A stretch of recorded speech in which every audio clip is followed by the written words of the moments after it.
What's up guys, Mr. Turbo 458. Today we are going to be taking an engine apart.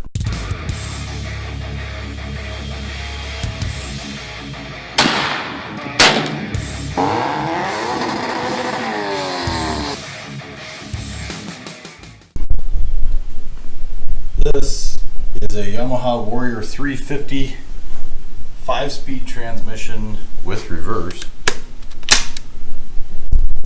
And we're going to take it apart and see what's wrong with it. I got this engine for free. Thank you, Mike. He was telling me that he thinks that it has bad compression. And since there's no spark plug in it, I would assume maybe he did a compression check, but he essentially said it needs a top end rebuild to the best of his knowledge. We're going to take a look at this and see what's wrong with it. So we're going to pull the head off and we're going to pull the cylinder and then make sure that everything looks okay otherwise from what we can see. But I did order another top end rebuild kit, so it has the cylinder and piston, so we're going to be getting that soon. But we're going to tear this down and take a look at it.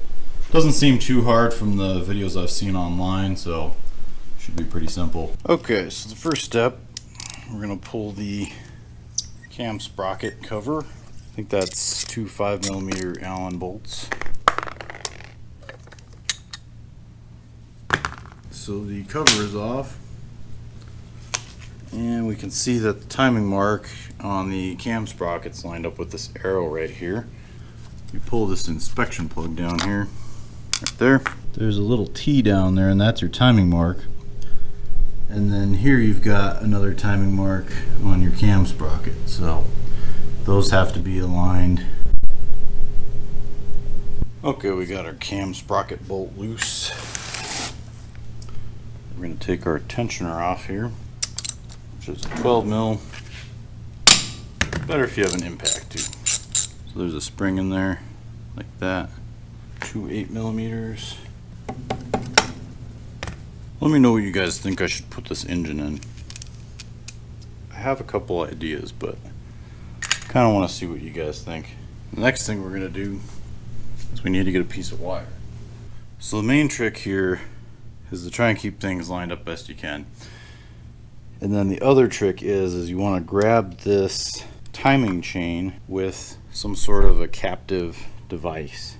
So we're just going to use like solid core copper wire here, and we're going to try and fish it through here like that. We're going to twist it off to the chain nicely, and then what we're going to do is we're going to run it temporarily through this engine mount hole right here. So we're lashing that so that if it falls when we're taking all this apart, then we're not going to lose the chain. So next step is this sprocket's loose, so we're going to pull this bolt all the way out, take the sprocket off. Careful not to drop the sprocket too. I don't know if it'll go that far, but I don't want to find out. So there we go. And as you see, if we didn't have this wire right here, our chain would have just dropped all the way down into the abyss. And then to get the head off, I believe all we have to do is pull these 4 bolts now.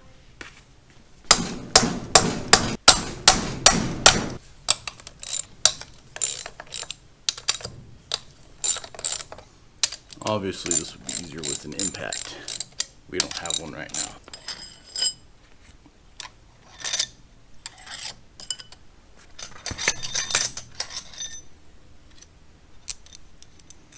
Short ones go on the back side, opposite of the sprocket, and the 2 long head bolts come on this side with the cam sprocket side. Here we have 2 Allen bolts. So these are 6mm.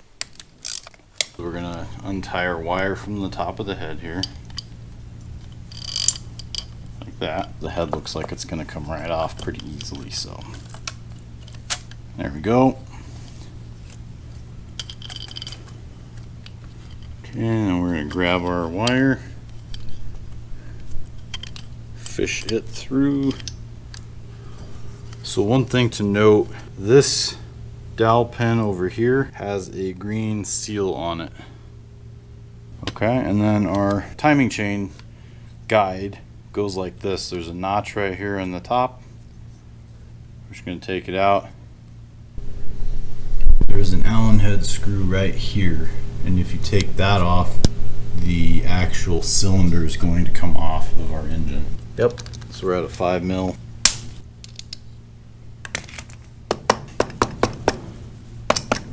Okay, and then we're going to try and lift up and grab your timing chain.